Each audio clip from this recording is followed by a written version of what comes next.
नमस्कार दोस्तों, स्वागत है आप सभी का विजडम पॉइंट पर। दोस्तों, हम देख रहे हैं हिंदी साहित्य से संबंधित एक महत्वपूर्ण श्रृंखला जो कि आधारित है घटनाचक्र पर। घटनाचक्र पर आधारित ये प्रश्नोत्तरी आपके आगामी परीक्षाओं की दृष्टि से बहुत ही महत्वपूर्ण है दोस्तों। तो चलिए शुरू करते हैं आज का वीडियो, जिसमें हम कवर करेंगे नाटक और एकांकी से जुड़े हुए महत्वपूर्ण प्रश्नों को जो कि पूर्व परीक्षाओं में पूछे गए हैं।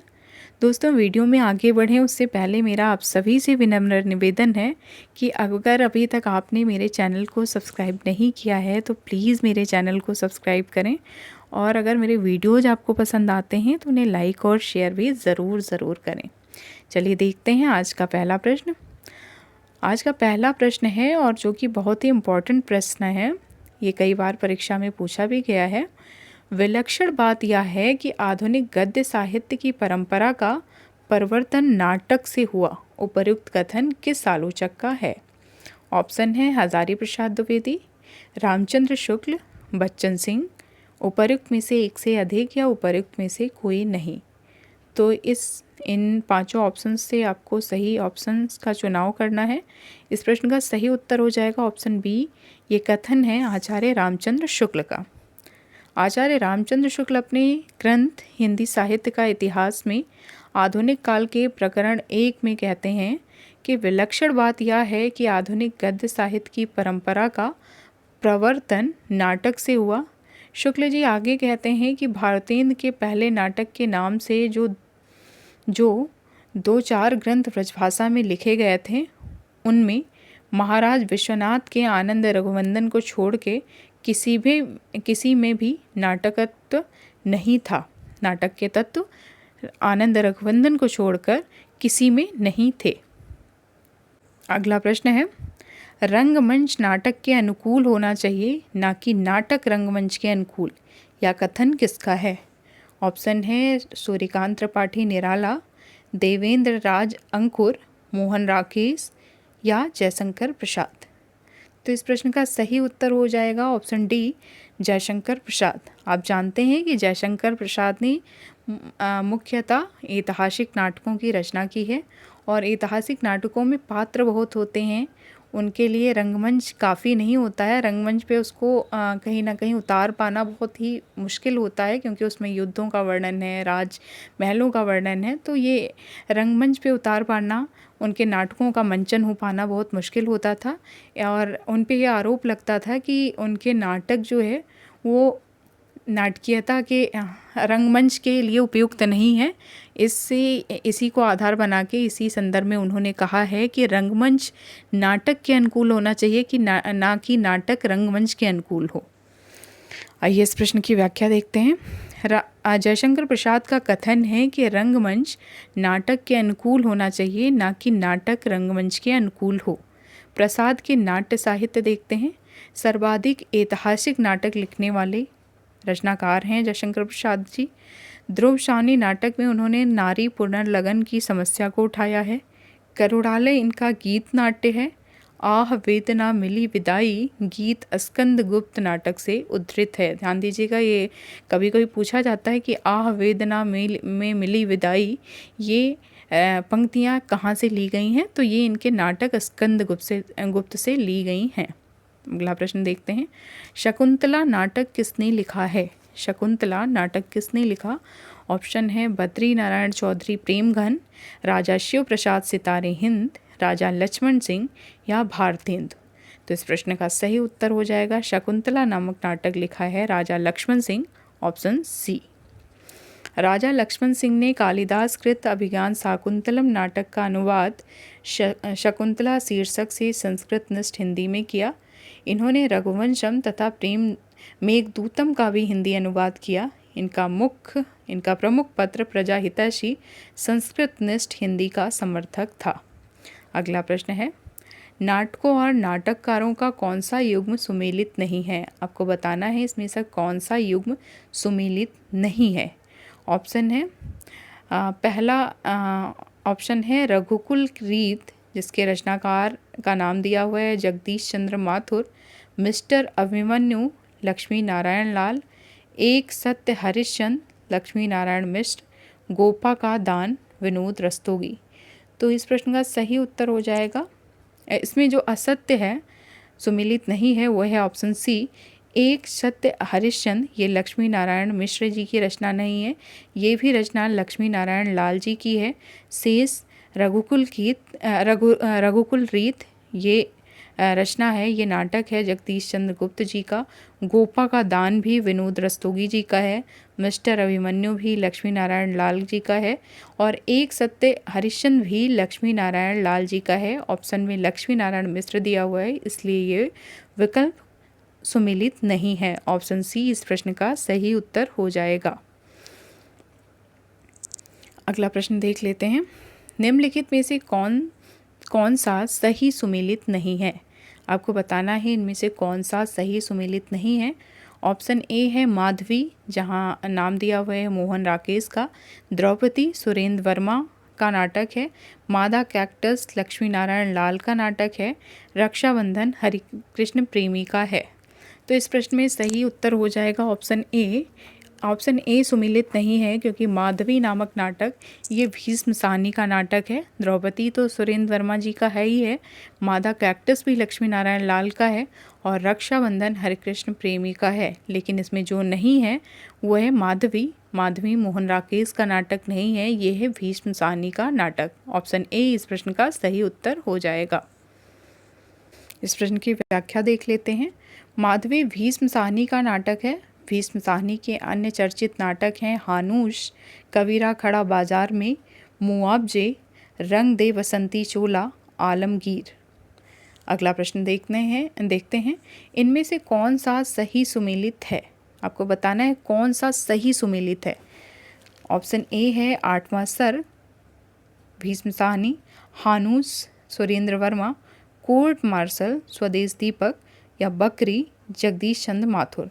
तो इस प्रश्न में ऑप्शन सी कोर्ट मार्शल जो नाटक है वो है स्वदेश दीपक का। शेष सब गलत हैं। आठवां सर्ग किसकी रचना है? हानूस किसकी रचना है? और बकरी किसकी रचना है? ये आपको कमेंट बॉक्स में बताना है। मैंने आपको बता दिया है कि इसमें ऑप्शन सी सही है। कोर्ट मार्शल ये रचना है स्वदेश दीपक की। कोर्ट मार्शल नामक नाटक स्वदेश दीपक का है। आठवां सर्ग सुरेंद्र वर्मा का, हानूश भीष्म साहनी का तथा बकरी सर्वेश्वर दयाल सक्सेना द्वारा रचित नाटक है। अगला प्रश्न है जैसे को तैसा नाटक के रचनाकार का नाम बताइए। आपको बताना है कि जैसे को तैसा नाटक की रचना किसने की है। ऑप्शन है गोपाल राम गहमरी, भारतेंदु, जयशंकर प्रसाद, या इनमें से कोई नहीं। तो जैसे को तैसा नाटक के रचनाकार हैं ऑप्शन ए गोपाल राम गहमरी। जैसे को तैसा नाटक के रचनाकार गोपाल राम गहमरी हैं, जो जासूसी उपन्यासकार के रूप में प्रसिद्ध हैं। उपर्युक्त नाटक प्रहसन श्रेणी का है। इन्हें हिंदी का कॉनन डायल कहा जाता है। गोपाल राम गहमरी, इनके नाटकों का नाम देख लेते हैं और इनके उपन्यासों का नाम देख लेते हैं। इनके नाटक हैं विद्या विनोद, चित्रांगदा, प्रभुवाहन और देश दशा। ये गोपाल राम गहमरी के नाटक हैं। और अब हम देखेंगे गोपाल राम गहमरी के उपन्यासों को। इनके उपन्यासों के नाम हैं अद्भुत लाश, सरकटी लाश, डबल जासूस। क्योंकि ये जासूसी उपन्यासों का सृजन करते थे, इसलिए इनके उपन्यासों के नाम भी थोड़ा सस्पेंस वाले हैं।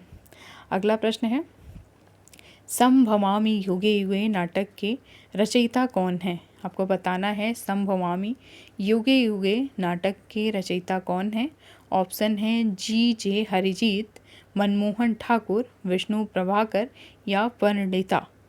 तो इस प्रश्न का सही उत्तर हो जाएगा ऑप्शन ए जी.जे. हरिजीत संभवामि युगे युगे नाटक के रचयिता हैं। अगला प्रश्न, इस प्रश्न की व्याख्या देख लेते हैं।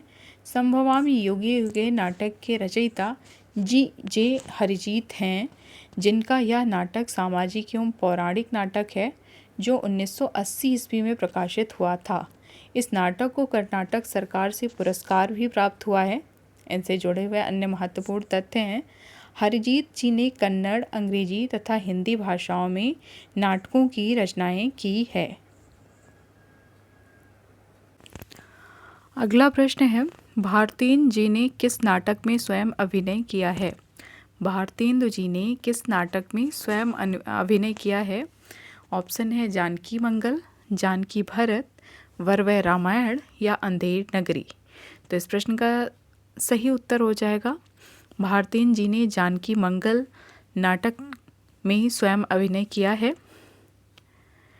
ये नाटक था शीतला प्रसाद त्रिपाठी जी का और इसमें भारतेंदु हरिश्चंद्र जी ने लक्ष्मण की भूमिका का अभिनय किया था। भारतेंदु हरिश्चंद्र जी जिन्होंने नील देवी नाटक में, नील देवी जो कि इन्हीं का नाटक है, भारतेंदु जी का ही, इस नाटक में इन्होंने पागल की भूमिका निभाई थी। सत्य हरिश्चंद्र नाटक में हरिश्चंद्र की भूमिका निभाई थी। काशी में नेशनल थिएटर की स्थापना के प्रेरक भारतेंदु हरिश्चंद्र जी रहे। भारतेंदु नाट्य मंडली द्वारा अभिनीत प्रथम नाटक सत्य हरिश्चंद्र था। ध्यान दीजिएगा, भारतेंदु नाट्य मंडली द्वारा अभिनीत प्रथम नाटक सत्य हरिश्चंद्र था। भारतेंदु युगीन नाटकों का सही कालक्रम है 1850 से 1900 ईस्वी तक माना जा सकता है। भारतेंदु युगीन नाटकों का सही कालक्रम 1850 से 1900 ईस्वी तक माना जा सकता है। अगला प्रश्न है, काशी में नेशनल थिएटर की स्थापना के प्रेरक कौन रहे? किसकी प्रेरणा से काशी में नेशनल थिएटर की स्थापना हुई? ऑप्शन है डॉक्टर जगमोहन सिंह, प्रताप नारायण मिश्र, महावीर प्रसाद द्विवेदी या भारतेंदु हरिश्चंद्र। तो इस प्रश्न का सही उत्तर हो जाएगा ऑप्शन डी, भारतेंदु हरिश्चंद्र जी की प्रेरणा से काशी में नेशनल थिएटर की स्थापना हुई। अगला प्रश्न है, भारतेंदु नाट्य मंडली द्वारा अभिनीत पहला नाटक कौन सा था? भारतेंदु जी की जो नाटक मंडली थी उनके द्वारा अभिनीत पहला नाटक कौन सा था? ऑप्शन है सत्य हरिश्चंद्र, विद्या सुंदर, भारत दुर्दशा या सती प्रताप। तो इस प्रश्न का सही उत्तर हो जाएगा ऑप्शन ए, सत्य हरिश्चंद्र। अगला प्रश्न है, भारतेंदु युगीन नाटकों का सही कालक्रम क्या है? भारतेंदु युग के जो नाटक हैं उनका सही कालक्रम क्या है? ऑप्शन है 1800 से 1850 ईस्वी, 1850 से 1885 ईस्वी, 1850 से 1900 ईस्वी या 1850 से 1905 ईस्वी। तो इस प्रश्न का सही उत्तर हो जाएगा 1850 से 1900 ईस्वी भारतेंदु युगीन नाटकों का सही कालक्रम है। अगला प्रश्न है, कहाँ करुणानिधि केसो सोए भारतेंदु की किस रचना की पंक्ति है? कहाँ करुणानिधि केसो सोए भारतेंदु की किस रचना की पंक्ति है? ऑप्शन है भारत दुर्दशा, नील देवी, अंधेर नगरी या रत्नावली। तो इस प्रश्न का सही उत्तर हो जाएगा ऑप्शन बी इस प्रश्न का सही उत्तर हो जाएगा। नील देवी नामक नाटक की ये पंक्तियां हैं, कहाँ करुणानिधि केसो सोए। अगला प्रश्न है, देखिए इस प्रश्न की व्याख्या, कहाँ करुणानिधि केसो सोए पंक्ति भारतेंदु हरिश्चंद्र द्वारा विरचित नील देवी नाटक से उद्धृत है। यह ऐतिहासिक गीत रूपक नाटक नारी जाति के जागरण और देश प्रेम की प्रेरणा से ओतप्रोत है। अगला प्रश्न है, अरुण या मधुमय देश हमारा यह किसने कहा? अरुण या मधुमय देश हमारा यह किसने कहा? ऑप्शन है ध्रुव स्वामिनी, देवसेना, कार्नेलिया या मधुलिका। तो इस प्रश्न का सही उत्तर हो जाएगा ऑप्शन सी, ये कथन है कार्नेलिया का। उन्होंने कहा कि अरुण या मधुमय देश हमारा। प्रस्तुत गीत जयशंकर प्रसाद कृत चंद्रगुप्त से लिया गया है, जिसमें भारत देश के विषय में कहा जा रहा है। कहने वाली यूनानी शासक सेल्यूकस की पुत्री कार्नेलिया हैं, जो मौर्य सम्राट चंद्रगुप्त से प्रेम करती हैं और उनका विवाह चंद्रगुप्त से हो जाता है। भारत के प्राकृतिक सौंदर्य और सांस्कृतिक वैभव से प्रसन्न होकर कार्नेलिया भारत को अपना देश मानने लगती हैं। देश प्रेम के इस गीत में प्रसाद ने एक विदेशनी के माध्यम से भारत भूमि की प्रशंसा की है।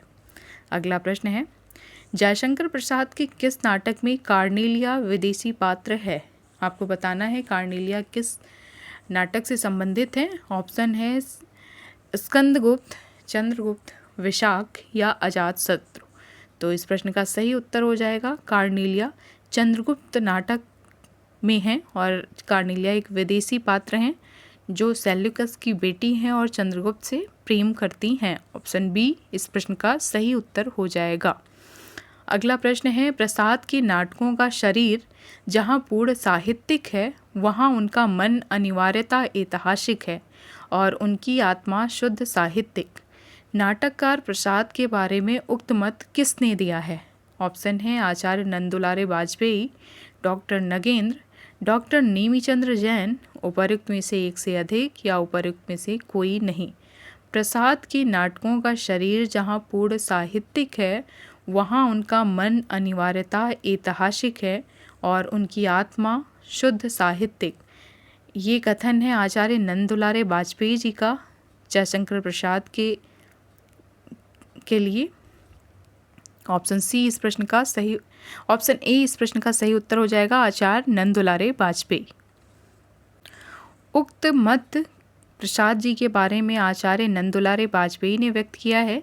इन्होंने जयशंकर प्रसाद शीर्षक से एक आलोचनात्मक पुस्तक लिखी है। ध्यान दीजिएगा, जयशंकर प्रसाद शीर्षक से एक आलोचनात्मक पुस्तक लिखी है आचार्य नंदुलारे वाजपेयी जी ने।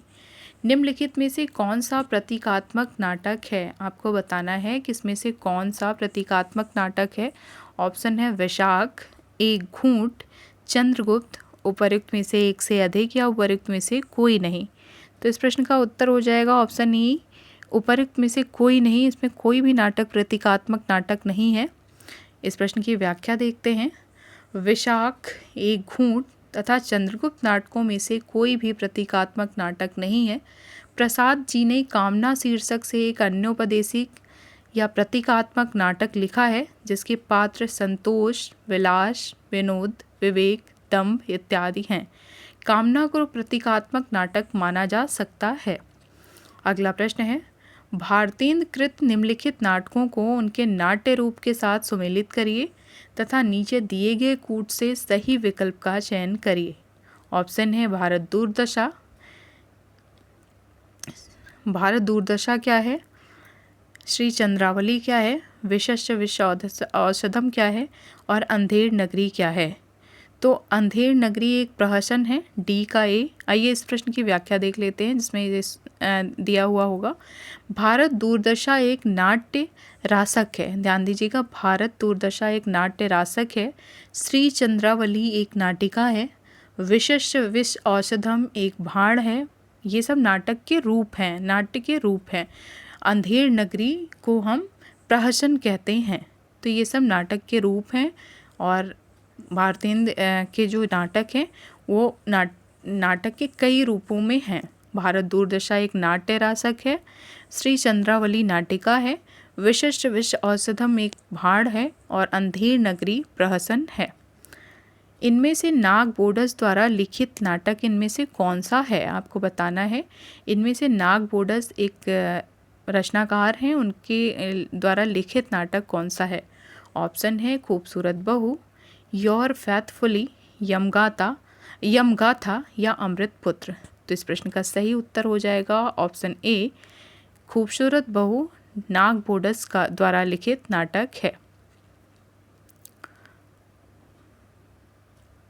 नाग बोडस एक लोकप्रिय भारतीय नाटककार और हिंदी कथाकार थे। इनकी पहचान मुख्यतः नाटककार के रूप में है। इनकी रचनाएं हैं खूबसूरत बहू, थैंक यू बाबा लोचन दास, नर नारी, कृति विकृति आदि।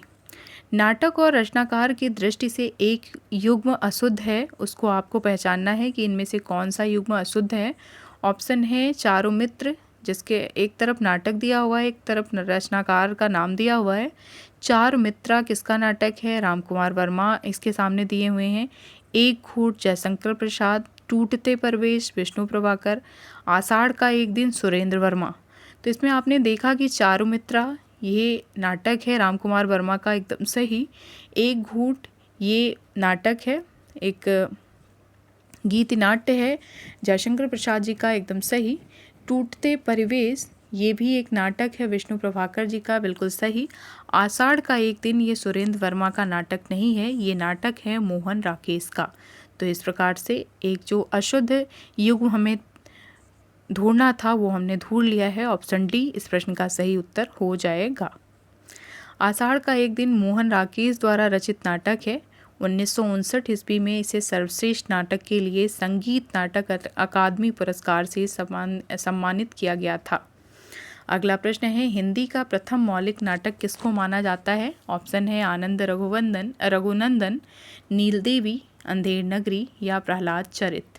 तो हिंदी का प्रथम मौलिक नाटक माना जाता है आनंद रघुनंदन को, जो कि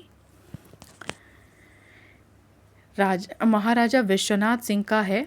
महाराजा विश्वनाथ सिंह कृत आनंद रघुनंदन, जिसका अनुमान है कि इसका प्रकाशन वर्ष 1700 ईस्वी रहा होगा।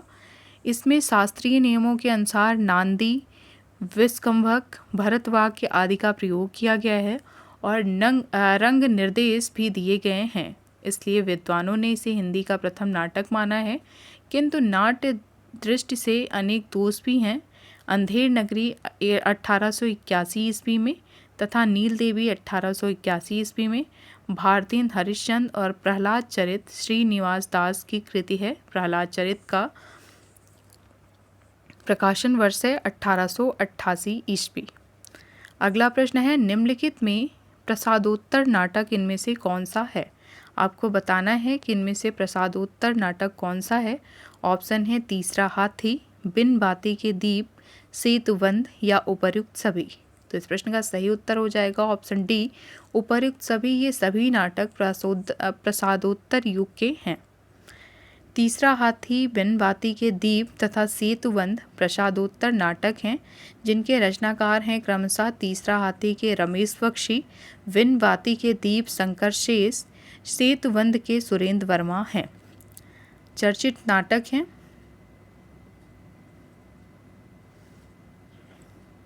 प्रसादोत्तर युग के शंकर शेष द्वारा जो रचित नाटक हैं उनमें से एक और द्रोणाचार्य, अरे मायावी सरोवर, कोमल गांधार, पोस्टर और रक्तबीज हैं। द्रौपदी, आठवां सर्ग, एक तूनी एक, छोटे सैयद बड़े सैयद, शकुंतला की अंगूठी ये सुरेंद्र वर्मा द्वारा रचित नाटक हैं। अगला प्रश्न देख लेते हैं, आनंद रघुनंदन नाटक किसने लिखा है? आपको बताना है आनंद रघुनंदन नाटक किसने लिखा है। ऑप्शन है राजा शिव प्रसाद सिंह, राजा विश्वनाथ सिंह, भारतेंद्र हरिश्चंद्र या राजा लक्ष्मण सिंह। तो इस प्रश्न का सही उत्तर हो जाएगा ऑप्शन बी, राजा विश्वनाथ सिंह ने आनंद रघुनंदन नामक नाटक लिखा है। तो दोस्तों ये था हमारा आज का वीडियो। उम्मीद करती हूँ कि आपको पसंद आया होगा। मिलते हैं अपने अगले वीडियो में, तब तक के लिए नमस्कार।